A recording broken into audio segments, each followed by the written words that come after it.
Okay, here's the pop quiz. What does the color green represent? Ordinary time. And what are we doing in ordinary time? Growing. We are growing. Thank you, Deacon. You paid attention last week. So today, my friends, we have a very simplified gospel passage talking about the arrest of St. John the Baptist. And this was a moment of transition for Jesus.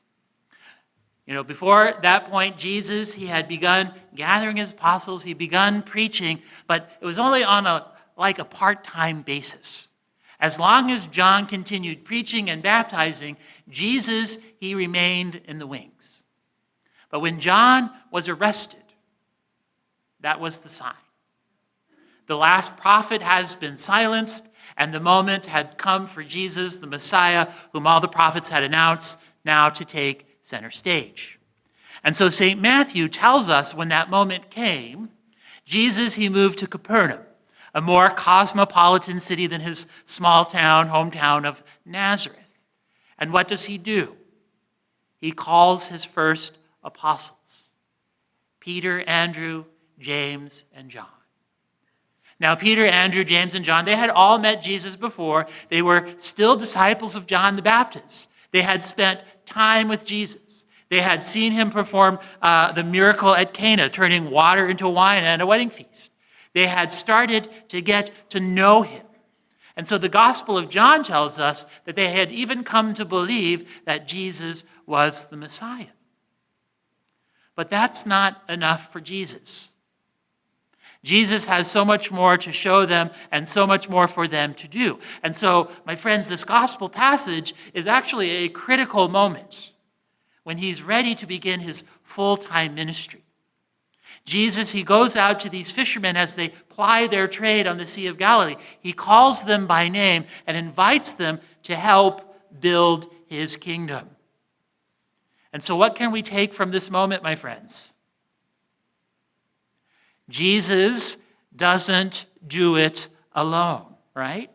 He didn't start his mission alone. He doesn't continue this mission alone. He established the church, right?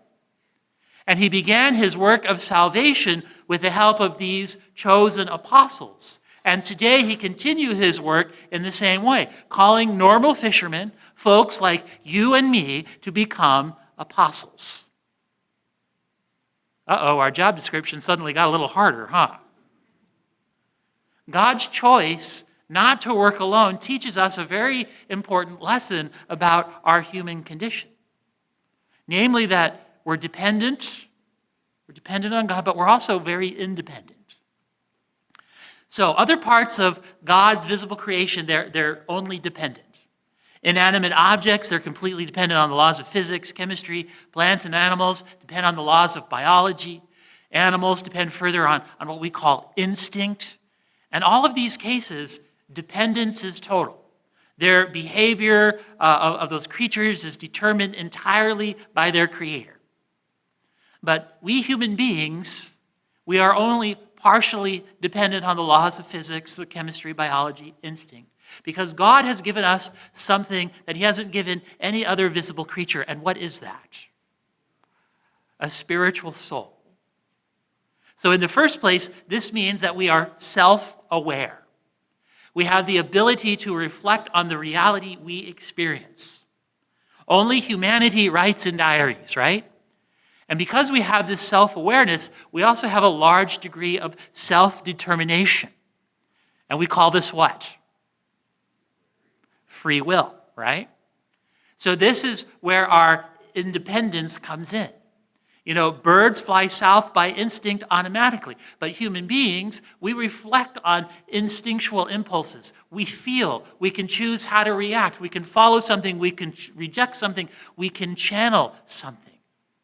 And it is only because we are self-aware and self-determining that we are able to know and love each other and to, more importantly, love God profoundly. And this is what it means to be created in the image and likeness of God. Now, what does sin do? Come on, think back to Sunday school. It damages this, it obscures this image, right, of the Imago Dei, right? And Christ restores this image. And he was consistent. If he had created us with the capacity of self-determination, he didn't take away that capacity in order to save us, right? He didn't snap his fingers, right, and say, all of creation is saved. He chose to include us in the process. He instead asks for us to cooperate with his plan of salvation. And so by inviting us to be co-workers in the church's task of saving the world, instead of just doing it himself, he shows us the dignity of human nature, as well as his longing for our friendship. You know, those beautiful words of St. Augustine, our hearts are restless until they rest in you, O Lord. And so, my friends, what is the lesson of today's gospel?